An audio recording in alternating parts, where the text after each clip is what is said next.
North Africa का हर मुल्क किसी न किसी क्राइसिस का शिकार है। लीबिया सिविल वॉर में है, तनीसिया इकोनॉमिक इनस्टेबिलिटी से गुजर रहा है और अल्जीरिया और इजिप्ट पॉलिटिकल टर्मोइल का सामना कर रहे हैं। मगर एक मुल्क ऐसा है जो इस तमाम प्रॉब्लम से दूर है और वो है मोरक्को। ये सिर्फ स्टेबल नहीं बल्कि इकोनॉमिक और पॉलिटिकल तौर पर मजबूत भी है। मगरबी दुनिया से स्ट्रॉन्ग रिलेशंस, स्मार्ट डिप्लोमेसी और इकोनॉमिक स्ट्रेंथ ने मोरक्को को इस पोजीशन तक पहुंचाया है। मगर असल सवाल ये है कि क्या ये सब मोरक्को की अपनी मेहनत का नतीजा है या इसके पीछे कुछ सुपर पावर्स का हाथ है। लोगों को ये बात मालूम नहीं, मगर आज हम इस कहानी को बेनकाब करेंगे। मगर इससे पहले आप वीडियो को लाइक करें और चैनल को सब्सक्राइब करना ना भूलें। सबसे पहले जानते हैं कि अमेरिका और मोरक्को के ताल्लुकात का असली मकसद क्या है। अगर हम हिस्ट्री देखें तो मोरक्को वो पहला मुल्क था जिसने 1777 में अमेरिका की आजादी को तस्लीम किया था। तब से दोनों मुल्कों के रिलेशंस मजबूत हैं। मगर असल पावर शिफ्ट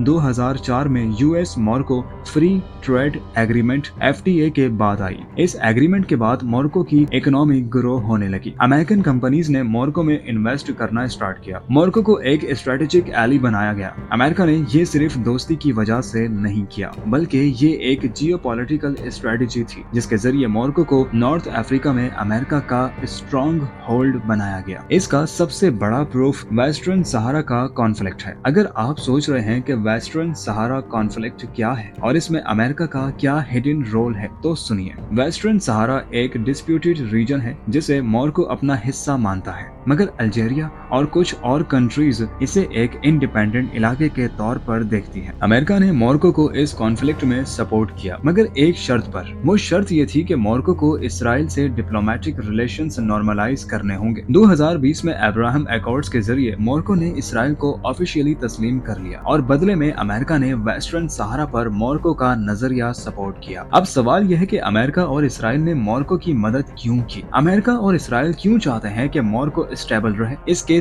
3 रीजंस हैं। पहला, जियो स्ट्रेटेजिक लोकेशन। मोरक्को की पोजीशन अफ्रीका, यूरोप और मिडिल ईस्ट के बीच है, जो उसे एक परफेक्ट ट्रेड और सिक्योरिटी हब बनाता है। स्ट्रेट और जिब्राल्टर का एक हिस्सा मोरक्को के कंट्रोल में है, जो दुनिया के सबसे बिजी शिपिंग रूट्स में से एक है। मोरक्को के पास अफ्रीका का सबसे बड़ा टैंगर मैट पोर्ट है, जो अमेरिका और यूरोप के लिए स्ट्रेटेजिक इंपॉर्टेंस रखता है। दूसरी रीजन है सिक्योरिटी और मिलिट्री कोऑपरेशन। नेटो के अलावा अमेरिका का सबसे बड़ा मिलिट्री एली मोरक्को है। हर साल अफ्रीकन लॉयन मिलिट्री एक्सरसाइज होती है, जो अमेरिका, मोरक्को और इसराइल मिलकर कंडक्ट करते हैं। इसके अलावा मोरक्को को अमेरिका से एडवांस्ड वेपन्स और टेक्नोलॉजी भी मिलती है। इसके बाद मोरक्को को सपोर्ट करने की तीसरी रीजन है इकोनॉमिक कंट्रोल और इन्वेस्टमेंट। मोरक्कन इकोनॉमी का बड़ा हिस्सा फॉरेन इन्वेस्टमेंट्स पर डिपेंड है, जो मोस्टली अमेरिकन और इसराइली कंपनीज करती हैं। इन दोनों कंट्रीज की इतनी हिमायत की वजह से आज मोरक्को दुनिया का सबसे बड़ा फॉस्फेट एक्सपोर्टर है, जो कि एग्रीकल्चर और डिफेंस इंडस्ट्रीज के लिए जरूरी है। इसके अलावा मोरक्को का नूर ओवारजाजेड सोलर पावर स्टेशन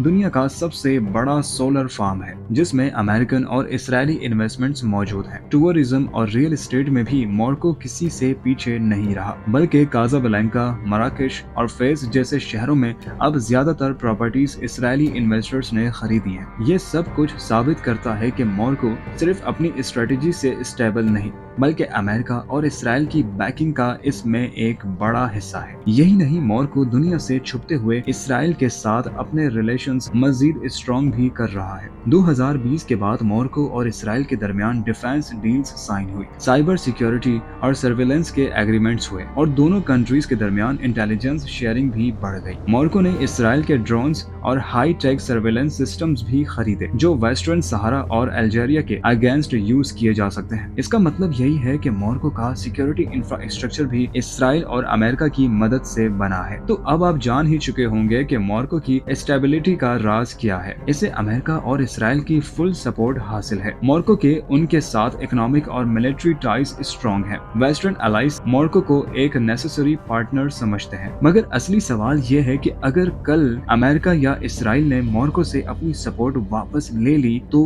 क्या होगा? क्या मोरक्कन इकोनॉमी इसी तरह ग्रो करेगी? क्या मोरक्को वेस्टर्न सहारा का कंट्रोल रख सकेगा? क्या मोरक्को अपने मुल्क की सिक्योरिटी और स्टेबिलिटी बरकरार रख सकेगा? ये वो सवाल हैं जो हर मोरक्कन सिटीजन और पॉलिटिकल एनालिस्ट को सोचने चाहिए। आपका इस बारे में क्या ख्याल है? क्या मोरक्को की सक्सेस असली है या सिर्फ अमेरिका और इसराइल का एक जियोपॉलिटिकल गेम प्लान? कमेंट्स में अपनी राय जरूर शेयर करें।